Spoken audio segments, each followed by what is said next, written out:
সম্মানিত সুপ্রিয় বন্ধুরা আসসালামু আলাইকুম। আজকে আমাদের HTML CSS পর্বের আরও একটি ক্লাস। আর আজকের ক্লাসে আমরা এই যে হিরো সেকশনটা দেখতে পাচ্ছেন, এই ডিজাইনটা কিভাবে HTML CSS এর মাধ্যমে করতে পারি সেই বিষয়টা এই ভিডিওতে দেখব। আর এখানে যে হেডার সেকশনটা, এই সেকশনটা কিন্তু আজকের মুখ্য বিষয় নয়, মানে গত পর্বে এই হেডার সেকশন নিয়ে আমরা কথা বলেছি। তো কেউ যদি সেই ভিডিওটা দেখতে চান তাহলে কিন্তু পূর্বের ভিডিওটি দেখে তারপর এই ক্লাসটা আপনারা দেখতে পারেন, কেননা আমি স্টেপ বাই স্টেপ কিন্তু CSS এর যে প্লেলিস্ট এটা সাজাচ্ছি। সুতরাং একটা ভিডিওর পর আরেকটা ভিডিও দেখলে আপনাদের কিন্তু যারা বিগিনার রয়েছেন আপনাদের কোড বুঝতে সহজ হবে, সুবিধা হবে। তো এই সাইটটা কিন্তু আমি ইন্সপেক্ট করে কিন্তু দেখাচ্ছি যে রেসপন্সিভ রাখার চেষ্টা করেছি। মানে এই ভিডিওতে কিছুটা মিডিয়া কোয়ারির ব্যবহারও রয়েছে, দেখতে পাচ্ছেন। একদমই বলবো 250 থেকে 300 পিক্সেল পর্যন্তও কিন্তু এটা একদম রেসপন্সিভ থাকছে। তো এরও চাইতে ভালোভাবে কিন্তু আসলে মিডিয়া কোয়ারির মাধ্যমে রেসপন্সিভ করা সম্ভব, সেটা কিন্তু আলাদা একটা বিষয়, তাই না? আচ্ছা, এখানে কিন্তু আমাদের গত ক্লাসের যে হেডার সেকশনটা দেখতে পাচ্ছেন, এই হেডার সেকশনটার যে ফাইলটা, এই ফাইলে কিন্তু HTML ফাইল রয়েছে, CSS ফাইল রয়েছে, এমনকি আমি আরও একটি ফাইল নতুন করে যোগ করেছি, এটা হচ্ছে ব্যাকগ্রাউন্ড ইমেজের জন্য। ওকে, তো এখন আমরা স্ট্রাকচার করব। প্রথমত আমরা কিন্তু এই হেডার সেকশনটা যেখানে শেষ, ঠিক তার নিচেই কিন্তু হিরো সেকশনকে স্ট্রাকচার করব।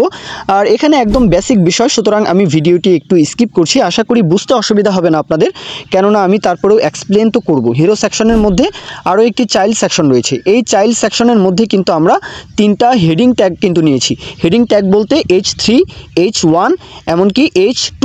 তো আরও 2টা বাটন কিন্তু এখানে উল্লেখ করেছি। আর বাটনকে নতুন করে স্টাইল করতে হবে না CSS এর মাধ্যমে, কেননা বাটন কিন্তু ওই হেডার সেকশনে যেই বাটনটা, সেই বাটন অনুযায়ী কিন্তু স্টাইল হয়েছে।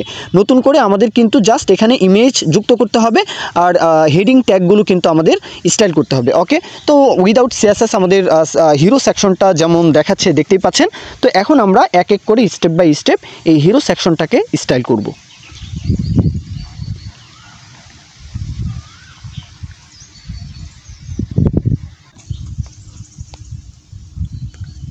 আচ্ছা, এখানে যে হেডার সেকশনটা দেখতে পাচ্ছেন, এই সেকশনটাকে কিন্তু আমরা আপাতত কমেন্ট করে রাখবো, কেননা এটার যে হাইট, উইডথ, ব্যাকগ্রাউন্ড কালার এটা আপাতত আমাদের প্রয়োজন নেই। আমরা যেহেতু ন্যাপবারকে পজিশন ফিক্সড রেখেছি, সুতরাং এখন আমরা হিরো সেকশনের যে কালারটা বা ইমেজটা আমরা এখানে উল্লেখ করলে সেটা কিন্তু হেডার সেকশনেও শো করবে। এই জন্যই কিন্তু আমরা হেডারকে আপাতত কমেন্ট করে রেখেছি। এখন আমরা হিরোকে ধরলাম, এটার হাইট আপাতত আমি 100 ভিউ হাইট রাখলাম। ওকে, এটা অ্যালাইন করতে চাই মাঝখানে, হ্যাঁ, ওয়াই অক্ষ বরাবর। তাহলে display flex align item Y অক্ষ বরাবর সেন্টার। ওকে, প্যাডিং বলে দিব সব দিক থেকে 5%। সেই সাথে টেক্সটের কালার কিন্তু আমরা পরিবর্তন করে দিচ্ছি, হ্যাঁ, হোয়াইট করে দিলাম। এখন আমরা চাই এই যে হিরো সেকশনের মাঝে যেন ব্যাকগ্রাউন্ড ইমেজটা এখানে কল করতে চাই, তাহলে প্রপার্টি ব্যাকগ্রাউন্ড ইমেজ URL বলে দিতে হবে।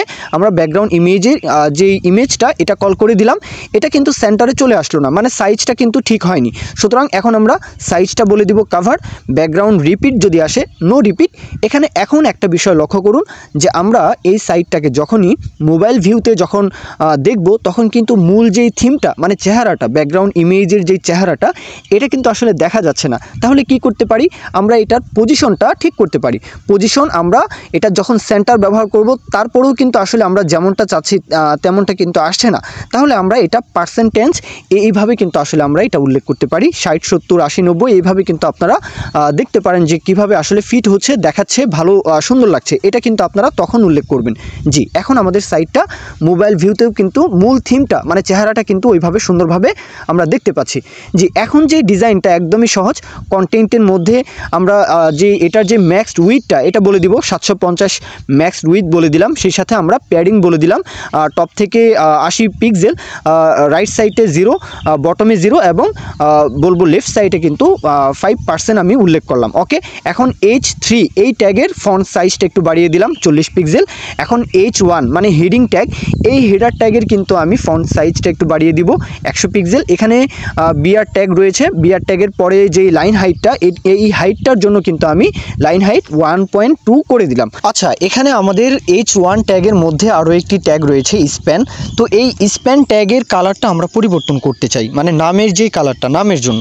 তাহলে আমরা সেকেন্ডারি কালার অনুযায়ী এটার ফন্টের যে কালারটা এটা উল্লেখ করে দিব। ওকে, আচ্ছা, এখানে আমাদের যে H2 ট্যাগ রয়েছে রয়েছে। ওকে, এই H2 এর কাজটা আমরা পরবর্তীতে করব, আগে আমরা বাটনের কাজটা করব। এখানে লক্ষ্য করুন যে হেডারের যে বাটনটা ইফেক্ট এখানে কিন্তু আসলে কাজ করছে না। কেন কাজ করছে না? এখানে আমরা জেড ইন্ডেক্সটা আসলে বাড়িয়ে দিব, তাহলেই কিন্তু এটা উপরের দিকে ফ্রন্টের দিকে চলে আসবে, তখন কিন্তু এটা সুন্দরভাবে কাজ করবে। তো আমরা কন্টেন্টের মধ্যে যে বাটন রয়েছে জেড ইন্ডেক্স একটু বাড়িয়ে দিলাম, তাহলে কিন্তু এখন সুন্দরভাবেই সেই ইফেক্টটা কিন্তু আসলে দিচ্ছে। ওকে, আচ্ছা, এখন আমরা দুইটা বাটনের মাঝে একটু স্পেস রাখতে চাই, তাহলে কিভাবে করতে পারি? মার্জিন বলে দিতে পারি। তাহলে মার্জিন বলবো টপ বটম 20 পিক্সেল এবং লেফট রাইট 10 পিক্সেল, তাহলে কিন্তু দুইটা বাটনের মাঝে একটু স্পেস রয়েছে, দেখতে সুন্দর লাগবে। ওকে, আচ্ছা, এখন আমরা H2 যে ট্যাগটা রয়েছে মানে ওয়েব ডেভেলপার, এই টেক্সটার কাজ করব। এটা যেহেতু এক্সট্রা কিছু কাজ করতে হবে, কোড লিখতে হবে, এই জন্যই কিন্তু আমি এটা সবার শেষেই কিন্তু আমি কোড করছি, দেখতে পাচ্ছেন। তো H2কে ধরলাম, এটার ফন্ট সাইজটা একটু বাড়িয়ে দিব, একটু মনোযোগ সহকারে দেখুন।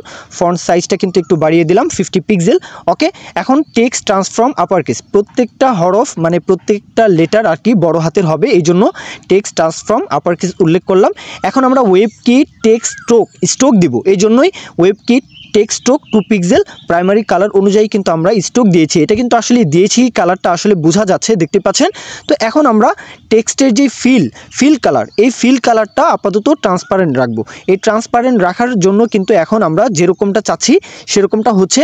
এখন ইফেক্ট দিতে হবে, এই জন্য আরও কিছু এক্সট্রা কোড কিন্তু আমরা যুক্ত করতে পারি। ব্যাকগ্রাউন্ড যে কালারটা আমরা এখন উল্লেখ করব সেটা হচ্ছে linear gradient colour. To right থেকে আমি একটি ডার্ক কালার যুক্ত করছি, এটা হচ্ছে 50% থাকবে, আর বাকি যে 50% সেটা কিন্তু আরও একটি কালার, মানে এখানে ট্রান্সপারেন্ট রাখবো, এখানে আরও একটি কালার যুক্ত করতে পারতাম, তবে ট্রান্সপারেন্ট রেখে এটা আরও 50% কিন্তু যুক্ত করে দিলাম। এখন আমাদের ব্যাকগ্রাউন্ড সাইজ বলে দিতে হবে, পজিশন বলে দিতে হবে, এটা কি আকারে থাকবে, ক্লিপ আকারে না, এই বিষয়গুলো আমাদেরকে উল্লেখ করতে হবে। এই জন্য ব্যাকগ্রাউন্ড সাইজটা 200% বলে দিলাম, ব্যাকগ্রাউন্ড পজিশন 100%, সেই সাথে ব্যাকগ্রাউন্ড ক্লিপটা কি আকারে থাকবে, টেক্সট আকারে থাকবে। ওকে, এখন যখনই হোভার ইফেক্টটা দিব, পজিশন বলে দিয়ে ব্যাকগ্রাউন্ড পজিশন 0, তখনই কিন্তু এটা সুন্দরভাবেই কিন্তু আসলে আমরা ইফেক্টটা দিতে পেরেছি। তবে সাথে সাথে আসে হুটহাট চলে আসে, তাহলে আমরা কী ব্যবহার করব? Property, transition property. Transition 1 second বলে দিলাম, 1 সেকেন্ডের মধ্যে এটা সুন্দরভাবে কিন্তু ইফেক্টটা দিচ্ছে। এখন মোটামুটি আমাদের কাজটা কমপ্লিট। তবে আমরা এখন মিডিয়া কোয়ারির কাজটা কিন্তু এখন করতে পারি। মিডিয়া কোয়ারির মধ্যে আমরা 900 পিক্সেল উল্লেখ করলাম ম্যাক্সড উইথ, সেই সাথে কন্টেন্টের মধ্যে যেই H3 ট্যাগ রয়েছে, H1 ট্যাগ রয়েছে, H2 ট্যাগ রয়েছে, প্রত্যেকটার কিন্তু ফন্ট সাইজটা আমি কমিয়ে দিব। জাস্ট এতটুকুই কিন্তু এখানে আমার কাজ। সেই সাথে বাটন মানে কন্টেন্টের মধ্যে যে বাটনগুলো রয়েছে, দুইটা বাটনের যে হাইট উইথ ফন্ট সাইজ, এই তিনটা বিষয় কিন্তু আমি জাস্ট এখানে কমিয়ে দিব। এতটুকুই কিন্তু আমি 950 950 পিক্সেলের মধ্যে এই কোডটা আমি উল্লেখ করেছি। এ পর্যন্তই। যদি আপনাদের কোড বুঝতে অসুবিধা হয় তাহলে কমেন্টে অথবা ডিসক্রিপশন বক্সে লিঙ্ক দেওয়া থাকবে মানে সোর্স কোডের, তো আপনারা কোড নিয়ে প্র্যাকটিস করবেন। আর এখানে সিএসএস এর যে প্লেলিস্টটা আমি আনছি 30-40টার মতো ভিডিও অবশ্যই থাকবে, কেননা সিএসএস যত ভালো জানবেন তত ভালো ডিজাইন করতে পারবেন। আসলে মাস্টার হওয়ার প্রয়োজন নেই, সিএসএস হচ্ছে একটা ডিপ টপিক, অনেক গভীর একটা আসলে সাবজেক্ট, এটা আসলে 2-4 বছরেও কিন্তু শেষ হবে না। সুতরাং একদম মাস্টার হওয়ার প্রয়োজন নেই, তবে আফটার বিফোরের কাজ, অ্যানিমেশনের কাজ ইত্যাদি যেই বিষয়গুলো, এগুলো কিন্তু সিএসএস এর অবশ্যই জানা প্রয়োজন। এগুলো নিয়ে ডিজাইন সুন্দরভাবে করতে পারবেন, সেই আত্মবিশ্বাসটা কিন্তু থাকতেই হবে, তাহলেই কিন্তু সুন্দর ডিজাইন করতে পারবেন। তারপরে কিন্তু আমরা জাভাস্ক্রিপ্টের ভিডিও দেখব ইনশাল্লাহ, সেটা প্রজেক্ট আকারে ধাপে ধাপে ইনশাল্লাহ। তো এ পর্যন্তই আজকের ভিডিও। যদি ভিডিও থেকে মনে করেন কোনো না কোনোভাবে আপনারা উপকৃত হবেন ইনশাল্লাহ, তাহলে অবশ্যই চ্যানেলটি সাবস্ক্রাইব করে রাখতে ভুলবেন না। লাইক কমেন্ট শেয়ার করতে পারেন, এগুলো আপনারা করতেই পারেন, এগুলোর মাধ্যমে আমার ইন্সপিরেশনটা অবশ্যই বাড়বে। তো এই পর্যন্তই ভিডিও। সকলেই ভালো থাকবেন, সকলের জন্য শুভকামনা। আল্লাহ হাফিজ, আসসালামু আলাইকুম।